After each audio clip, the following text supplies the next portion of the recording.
Bonjour à tous, comment allez-vous? Chez nous, tout va bien. Il y a déjà une ambiance de fête dans la cuisine et je vais vous expliquer pourquoi.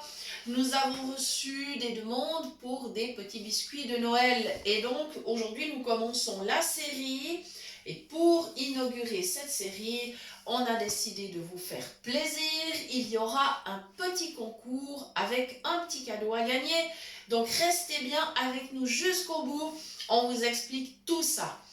Première série donc de biscuits. Eh bien, on va préparer des petits palets aux 5 épices. Une recette ultra simple, rapide, pas chère, avec seulement 5 ingrédients. Il faut donc une pincée de sel, un pot de crème. Dans le même pot, on mesurera un pot de sucre et toujours dans le même pot, un pot de farine, plus du 5 épices pour aromatiser les petits biscuits, puisque ce sont des biscuits de fête. Bien évidemment, si vous préparez ces petits biscuits à une autre période de l'année, eh bien, il n'y a pas de problème, vous mettrez ce que vous voulez dedans. Ça peut être de la vanille, ça peut être du zeste d'agrumes, citron, orange, pamplemousse, citron vert, ce qui vous fait plaisir. Vous pourriez mettre de la cardamone, du gingembre, enfin voilà, c'est à vous de voir comment vous aurez envie d'aromatiser ces biscuits au fil des mois de l'année. Mais là aujourd'hui, ce sera avec le 5 épices. Donc j'ai déjà commencé, j'ai posé mon saladier sur un torchon à vaisselle mouillée pour éviter qu'il ne bouge sur la table. Ça, c'est une astuce d'une amie que je remercie. Et j'ai déjà mis la pincée de sel, le pot de crème et le pot de sucre, plus le 5 épices. Voilà. Donc le 5 épices, vous mettez la quantité qui vous convient. Ça dépend si vous aimez un petit peu ou si vous aimez plus corsé. À vous de voir. Au niveau maintenant de la crème, alors moi j'ai une crème double. On n'en trouve pas partout malheureusement. Donc il faut essayer de vous procurer quand même une crème suffisamment épaisse. Et puis si vous souhaitez varier, donner un petit goût particulier à vos petits palais gourmands là, eh bien vous pouvez tout à fait utiliser de la crème acidulée. Ça changera et puis ça sera vraiment intéressant au niveau de la saveur. Ces petits biscuits se gardent assez bien. Ils sont bien croquants, tout en gardant quand même un peu de moelleux, mais quand même c'est bien croquant. Voilà. Et puis alors vous avez vu la mesure, c'est tellement facile, hein.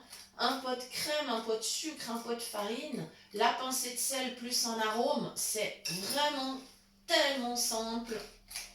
Ça, vous pouvez faire avec vos enfants. Les enfants, les petits-enfants, ils vont aimer préparer tout ça avec vous. Alors moi, j'ai quand même mis un sucre de canne parce que j'aime bien qu'il y ait un petit goût caramélisé dans mes biscuits. Puis c'est vrai que j'utilise principalement le sucre de canne en cuisine. C'est celui que je préfère. Ensuite, j'ai bien sûr, pour ma part, pris une farine sans gluten parce que voilà, comme toujours, je cuisine sans gluten. Donc j'ai pris un mélange que j'ai trouvé dans un commerce du coin. Voilà. Alors ma crème, elle est quand même bien épaisse. Je pense qu'il va falloir que j'ajoute un petit peu de lait. J'avais prévu ma brique de lait sous la main parce qu'il faut être prévoyant et anticiper tout ça. Parce que c'est quand même bien épais, hein, la crème double. Vous n'aurez pas ce problème si vous avez une crème plus légère. Hein. Voilà. Après, méfiez-vous quand même. C'est la crème qui apporte le moelleux. Donc, je mets un petit peu de lait. Voilà. C'est la crème qui apporte le moelleux au biscuit. Donc, si vous avez une crème très légère, c'est-à-dire si vous descendez en dessous des 35% de matière grasse dans votre crème, là, vous aurez des biscuits vraiment très croquants. Et alors, dans ce cas-là, j'espère que vous avez de bonnes dents. Voilà. maintenant que vous savez tout ça, voilà. Ouais, c'est mieux avec le lait, ça permet de... Ouais, parce qu'en ma crème double, là, c'est presque du beurre, hein. Je vous le dis, c'est vraiment presque du beurre. Voilà. Et alors, au niveau des formes, ce seront des petits biscuits, mais vraiment très faciles à réaliser, puisque c'est une pâte que nous allons prélever avec la cuillère. Et moi, je vais le faire avec une cuillère à café, parce que j'ai envie de faire des petits biscuits, parce qu'ils entreront dans des boîtes cadeaux pour Noël, ou des petits sachets cadeaux. Et du coup, comme je vais mettre plusieurs sortes, eh bien, je préparais plutôt des petits biscuits. C'est plus facile, on arrive mieux à en mettre un peu plus. C'est pas comme les cookies de l'autre jour. Évidemment, les cookies de l'autre jour, ça donne des grands biscuits une fois cuits. Et bien sûr, bon, en plus, ce ne sont pas les biscuits de Noël. Mais rien ne vous empêche d'en faire quand même, hein. D'ailleurs, tiens, donnez-moi un petit retour si vous les avez essayés, les cookies. Est-ce qu'ils étaient bons? Voilà, en tout cas chez nous, je vous garantis qu'ils n'ont pas duré longtemps. Bon, il n'y en avait qu'une seule fournée, donc voilà. Ils n'ont pas duré, hein. Là, la gourmandise a pris le dessus quand même. Voilà, comme ceci. Voilà, donc là, je viens d'ajouter ma farine et je vois que ma consistance sera impeccable. Voilà. Donc, si vous avez une crème plus légère, vous n'aurez pas besoin de remettre un peu de lait, hein. Mais là, la mienne, elle était vraiment en train de tourner en beurre, hein, carrément, hein. Voilà, je crois que ça va aller pas mal. Voilà. Comme ceci, on aura bientôt plus qu'à répartir la pâte sur la plaque avec la petite cuillère. Alors, voilà. Elle est plutôt bien cette pâte. Voilà. Je suis pas une très grande mangeuse de biscuits en fait. C'est surtout mon mari qui est très gourmand en sucreries. Par contre, j'aime énormément faire les pâtisseries. C'est un peu paradoxal, hein. J'aime les faire, mais j'en mange pas beaucoup. Voilà. Voilà. Ouais. Elle est bien, ma pâte. Là, du coup, maintenant, je vais laisser tomber le fouet parce que ça devient compliqué. Je vais sortir une fourchette pour terminer parce que je veux vraiment que ça soit bien mélangé. Donc, je vais secouer un peu le fouet. Je vais même glisser la fourchette pour que la masse de pâte sorte. Voilà, comme ceci, parce que j'aimerais pas perdre de la marchandise, ça serait quand même vraiment dommage. Alors ça, c'est pas une pâte que vous travaillez avec les mains, hein, parce qu'elle sera pas compacte. Vous ne pouvez pas l'étendre au rouleau, c'est pas possible. Voilà. Ok, je crois que là on est bien. J'ai bien secoué le fouet. Et je vais le mettre dans l'évier pour la vaisselle, comme toujours, hein, comme je fais toujours. Voilà. Je termine avec la fourchette. Ah ouais, je suis super contente. La consistance de la pâte. C'est exactement ce que je voulais. Alors attention, parce qu'on va poser donc des petits tas de pâtes sur le papier sulfurisé. Et il ne faudra pas les mettre trop près les uns des autres parce que sous l'effet de la chaleur, comme avec les cookies de l'autre jour, la pâte s'étale. Voilà, donc il faut être assez prudent avec ça. Voilà. Moi je vais aller simplement.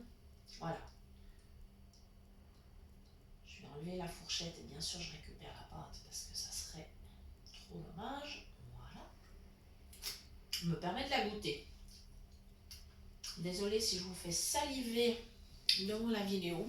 Mais la pâte est délicieuse. Elle est exactement comme je voulais qu'elle soit. Voilà.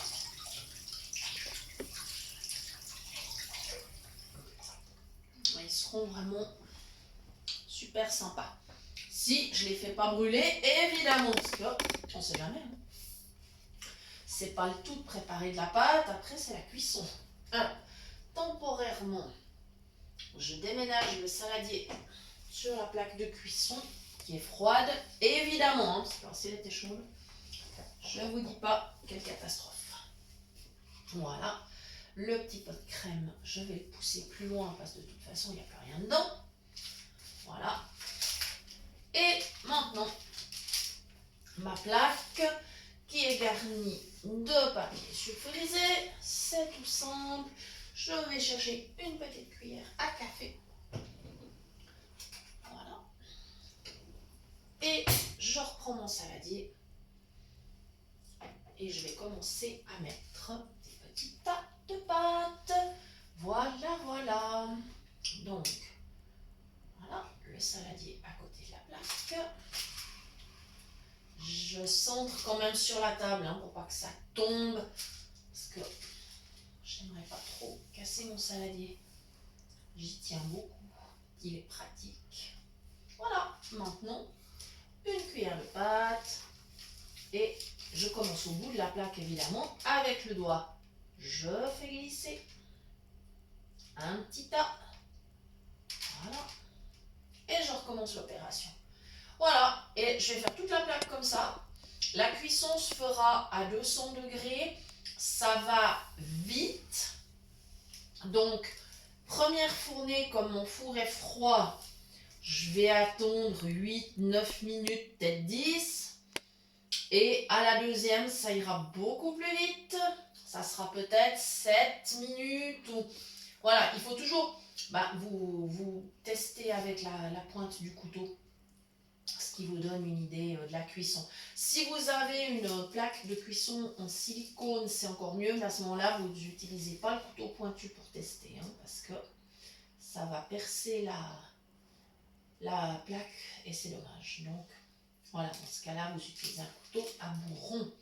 Voilà, pendant que je suis en train de garnir, eh bien, il est temps de parler du petit concours d'aujourd'hui. Un petit concours tout simple, on est modeste, hein, on est une chaîne tout à fait modeste, mais on a envie de vous faire plaisir pour la préparation de ces fêtes de fin d'année.